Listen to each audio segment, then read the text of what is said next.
ខ្ញុំបានចំណាយប្រាក់$300លានដើម្បីឧស្សាហកម្មបោះពុម្ពប្រដាប់ប្រាក់ជាតិត្រូវបានរោងចក្រនេះធ្លាប់មានប្រវត្តិនៃការរងការរិះគន់ជាសកលតាមបំផុតក្នុងប្រវត្តិសាស្ត្រមិត្តភ័ក្តិរបស់អ្នកគ្រប់គ្រងធនាគារបានទូរស័ព្ទមកផ្ទាល់សម្លេងដែលមកបញ្ចុះបញ្ជូខ្ញុំបានមិនលឺឡើងដឹងថាការសោកស្ដាយពិតប្រាកដគឺថាខ្ញុំនឹងមិនអាចបំភ្លេចវាបានទេអ្វីដែលគាត់មិនបានដឹងនោះគឺថាគាត់នឹងស្លាប់7ថ្ងៃក្រោយមកថ្មឆៅនឹងបោកពីពេញជាជាងពិភពលោកទាំងមូលបណ្ដាញអគ្គិសនីវ៉ូគូដែលបានមកខាងលើខាងក្រៅជញ្ជាំងត្រូវបានគ្រប់ដោយដៃប្រឆាំងនឹងការឡើងភ្នំមួយត្រូវបានសាងសង់នៅជ្រុងនីមួយនៃជ្រុងទាំង4នៃទីដែលលាតសន្ធឹងចេញពីជញ្ជាំងមូលដ្ឋានទូគ្រាប់ពូជដែលបានរក្សាទុកនៅតៃវ៉ាន់និងរង្វង់ទាំងមូលនៃបន្ទប់គ្រាប់រំសេវស៊ីម៉ងចំនួន9តោនត្រូវបានប្រើប្រាស់រថយន្តបូមទឹកចំនួន10គ្រឿងដែលដិតដែលទម្ងន់ 1.000 ដើម្បី4ម៉ោងដោយមិនឈប់ឈរពន្លឺបានឆាប់ឆេះដល់នេះសម្លេងក្រហមគឺគួរឲ្យស្ញែងខ្លាំងគីឡូម៉ែត្រពីឆេះដល់វិញយន់ខេងរឿងដំបូងដែលខ្ញុំបានធ្វើពេលភ្នាក់ពីដំណេកគឺតាក់ទងផ្ទះដេញថ្លៃសម្រាប់$300លានទិញកូនសោទៅរោងពុំល្ងាចនោះខ្ញុំនៅម្នាក់ឯងមនុស្សបានដើរចូលទៅក្នុងតំបន់រោងចក្រហើយបើលើទាំងអស់ហើយធ្វើវិនាទីនេះយើងស្គាល់គ្នាយូរឆ្នាំហើយ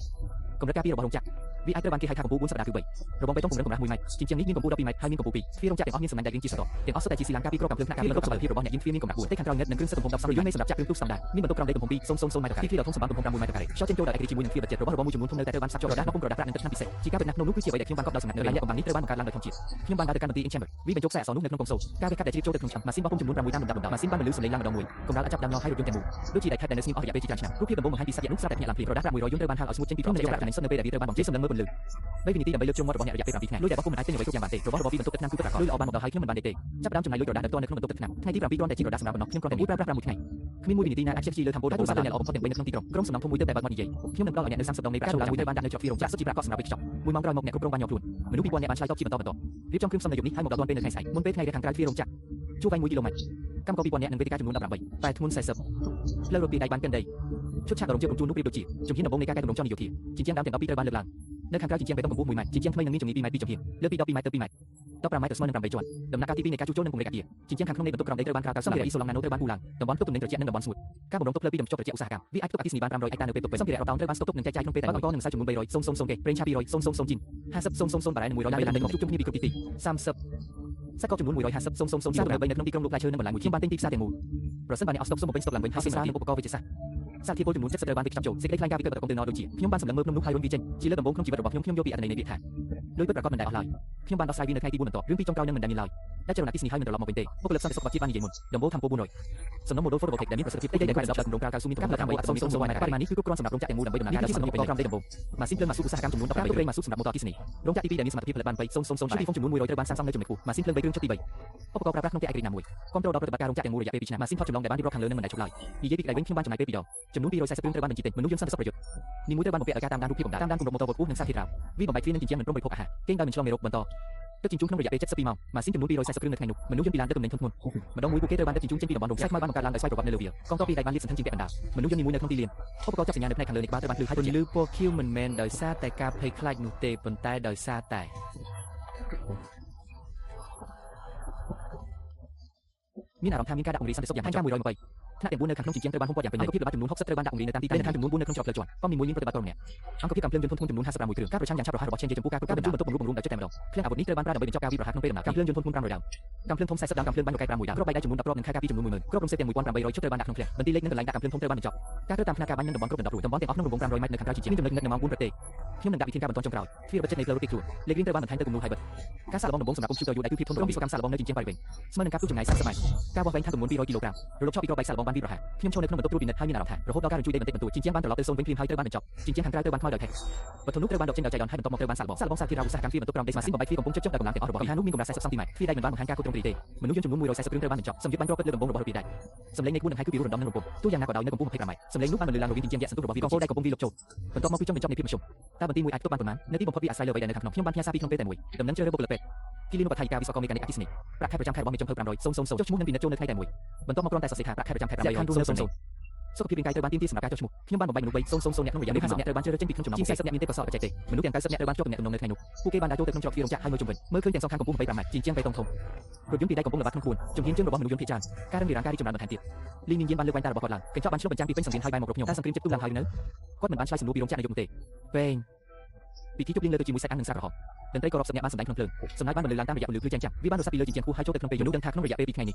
េះទីក្រុងនឹងលែងមានទៀតហើយនៅថ្ងៃដំបូងនៃកំណត់ពិភពលោកខ្ញុំនៅចំកណ្ដាលខ្ញុំបានរងចាំនៅក្នុងបន្ទប់ត្រួតពិនិត្យម៉ោង8:50ចំណុចទាំង7នៃអាកាសធាតុភាគខាងកើតរបស់ទីក្រុងដែលគ្មានការព្រមានការទូតដល់ចៅនឹងសពេចសពើមួយបានទំនុកចូលសារពីកាយជីវសាស្ត្រចូលតាមជញ្ជាំងរោងចក្រកំពុងរបស់វិទ្យាស្ថានស្រាវជ្រាវបានទុកការពីជាតិមុនខ្ញុំគិតថាវិធីការខ្ញុំយល់ច្បាស់អំពីបញ្ហាសំណងតើវាមានយ៉ាងណាចំពោះទីក្រុងទាំងមូលនៅម៉ោង7សម្លេងរថបានបន្លឺឡើងភ្លាមនៅម៉ោង8យឺតកាសម្លេងញ៉ាំមួយរីកាអំពីគ្រោះថ្នាក់ជីវសាស្ត្រការឆ្លងបានរាលដាលដល់ចំណុចទាំង9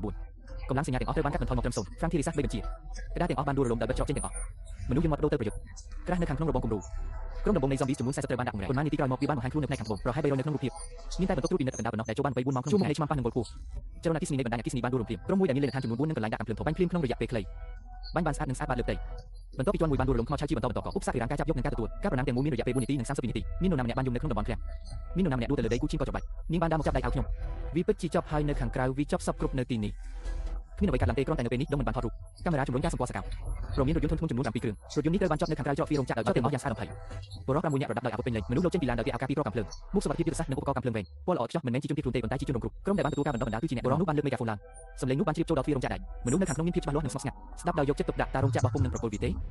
បន្ទាប់មកសម្រាប់ដោយគ្មានសំណួរដោយមិនគិតពីការគ្រប់គ្រងរបស់ខ្ញុំកាមេរ៉ាបានរុញកញ្ចក់ចូលយឺតមុខមាត់ក៏ច្បាស់ជាច្បាស់បន្តិចម្ដងត្រានេះគឺមកពីជីវិតមុនរបស់ជើមីងអ្នកគ្រប់គ្រងរោងចក្រលិតរដាប្រាក់ក៏បានជាប់យ៉ាងនៅក្នុងសិក្ខាសាលាទុកចោលឲ្យស្លាប់ដោយអ្នកដែលខ្លួនតែម្នាក់ឯងការទូឡើងនៃមេរោគសំប៊ីមានរយៈពេលតិចជាង5គាត់អាចបង្កើតក្រុមមួយបានដោយរបៀបណាតាំងពីនៅក្មេងម្លេះកងកម្លាំងប្រដាប់អាវុធដ៏ល្អម្នាក់សញ្ញាព្រមាននៅជ្រុងខាងស្ដាំខាងក្រោមនៃព័ត៌មានលេខឡើងក្នុងទីដៃរបស់ឆេងសៃការថតរូបភាពកម្ដៅបានរកឃើញចំនួនដ៏ច្រើននៃគោលដៅដែលកំពុងផ្លាស់ទីមានចម្ងាយ7ម៉ែត្រពីគីឡូម៉ែត្រកំពុងខិតជិតគោលដៅចំនួន2000ឬច្រើនជាងនេះបង្កើតបានជាហ្វុងខ្មោចឆៅវាគឺជាការស្រែករបស់ជើមីងដែលនៅតែសម្លេងរបស់ឆេងស៊ីបានបន្លឺឡើងនៅខាងក្រៅទ្វាររោងចក្រចំណុចរហូតនៃរូបភាពកម្ដៅត្រូវបានចប់យ៉ាងក្រាក់ក្រែតួអក្សរចំនួន2000បានបំពេញអេក្រង់យ៉ាងក្រាក់ក្រែតគោលដៅចលាចរកំពុងប្រើប្រាស់ល្បឿនរហ័សរហែលល្បឿនលឿនខ្លាំងលើពី zombies ធម្មតាទៅទៀតខ្ញុំគ្រាន់តែមើលការប៉ះនៅលើអេក្រង់ដូចជាកណ្ដាលដំបងឡើយត្រូវបានច្រកទ្វារខាងការជាមួយមនុស្សក្រុមល្បាតត្រូវបានបង្កើតដល់30គ្រឿងកាំភ្លើងធំនិងកាំភ្លើងធំត្រូវបានផ្លាស់ទីទៅច្រកទ្វារខាងការត្រូវបានបញ្ជូនទៅផ្នែកជញ្ជាំងរបស់ឆេងស៊ីដាក់ពង្រាយមនុស្សយន្តចល័តចំនួន60គ្រឿងបណ្ដាញអគ្គិសនីរបស់គូមានសមត្ថភាពពេញលេញការមកដល់របស់ជើមីងច្បាស់ជាមកដល់1ម៉ោងគាត់បានរត់គេចខ្លួនជាមួយលុយមុនពេលវាត្រូវបានក្រុមទប់ជំនឿនៃស្នូរបស់រោងចក្របំពុងប្រដាក់ការរត់គេចខ្លួនកំពុងកើតឡើងមុនការវិភាគប្រសិនបើពួកគេមិនបានចាត់វិធីការទៅប្រទេសវាប្រហែលជាយូរដែរថាពេលវេលាចុងក្រោយចិត្តមកដល់ខ្ញុំក៏សម្លឹងមើលស្រមោលរបស់គាត់នៅលើអេក្រង់គាត់ចំអកឲ្យហើយចុចចុះម៉ាស៊ីនបោះពុំប៊ូតុងផ្សាយមាននៅទីនេះបើអ្នកមានសមត្ថភាពខ្លាំងណាស់ចូលមកយកវាទៅខ្ញុំគ្រាន់តែខ្លាចអ្នកអាចនឹងចូលបានទាំងរូបប៉ុន្តែមិនអាចចេញបានទាំងរូបទេមនុស្សដែលទៅតែចុះចប់ជើមីងបានធ្វើដំណើរឆ្ពោះទៅទ្វាររោងចក្របានបើកការបាញ់ប្រហារគ្រាប់កាំភ្លើងត្រូវបានបាញ់ចោលភ្លើងត្រូវបានគេឃើញនៅលើទ្វារស៊ីឡាការពីគ្រាប់កាំភ្លើងរបស់ King H ឆេងសៃដែលកំពុងរំកិលឡើងសញ្ញាសម្គាល់បានជាដល់5គីឡូម៉ែត្រទៅហើយលទ្ធផលបង្ហាញថាការជ្រាបចូលលឿនបំផុតរកសិននេះមួយតាសៀងនេះមួយគឺកម្រិតពូជាងអ្វីដែលខ្ញុំធ្លាប់បានឃើញក្នុងជីវិតរបស់ខ្ញុំបានទូឡើងនៅច្រកទ្វារខាងកើតនៃការទូឡើងនៃហ្វុងខ្មោចឆៅជើមីងដែលឆ្លងពិតជាបានរើបំរាស់ឧបករណ៍បំបែកទ្វារដោយប្រើហីដ្រូលីកបានមកដល់ភ្លាមទូទ្វារបានបុកនឹងទ្វារស៊ីឡាហើយទុកសម្លេងស្រទន់មួយបានចេញពីមាត់ខ្ញុំការបើកបោជាមួយការ4នាក់ពិតជាអស្ចារ្យភ្លើងយន្តរ៉ូបូតរៀងជារង្វង់2ផ្នែកខាងក្នុងនៃជញ្ជាំងបែបម៉ូទ័ររ៉ូក្រុមបំបែកនៅខាងក្រៅទ្វារគ្រាប់កាំភ្លើងបានទម្លុះពួកគេអាវការពីគ្រាប់កាំភ្លើងបានដួលរំភាយរ៉ាមដៃសេជឺរបស់ជើមីងជាពួកគេបានប្រវិតដែលគ្នារួចក៏ដកថយទៅតាមខាងលើពីក្រោយរថយន្តបានខ្លាចជារបស់ថៃពួកអ្នកផ្លាស់ប្ដូរផ្សែងបានទៅដល់ជញ្ជាំងហើយទី1រូបថតចូលកម្ពស់3ម៉ែត្រត្រូវបានថតនៅតំបន់ជុំវិញមានតែស្លាកស្នាមជ្រៅបណ្ដុះតែនៅសល់លើជញ្ជាំងខ្ញុំបានធ្វើឲ្យរង្វង់មូលសកម្មភ្លាមបាញ់សាំងលើជញ្ជាំងខាងក្រៅអណ្ដាតភ្លើងពណ៌ខៀវរបស់ឧបករណ៍ភ្លាម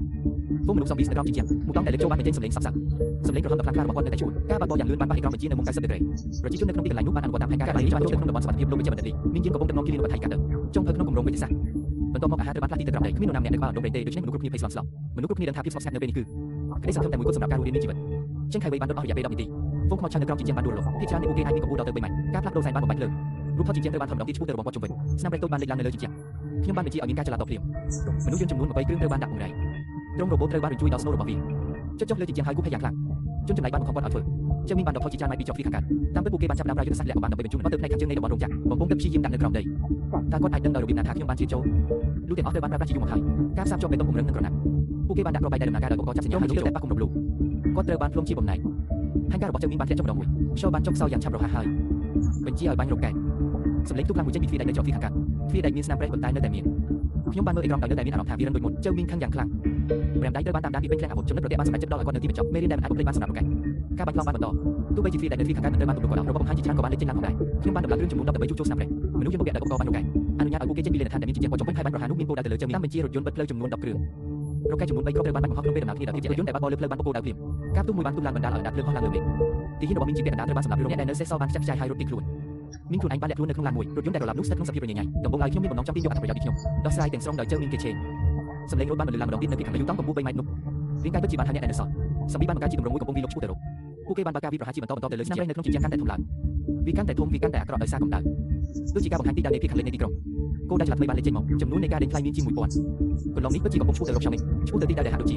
ាទទួលបុណ្យសពថ្មីនៅភាគខាងលិចនៃទីក្រុងខ្ញុំបានឃើញទៅពីសំណងនៃក្រុមអង្គការឆាជើមីងហើយជើមីងហាក់ដូចជាបានឃើញអ្នកសង្គ្រោះម្នាក់ចម្បាំងបានចូលបញ្ជាភ្លាម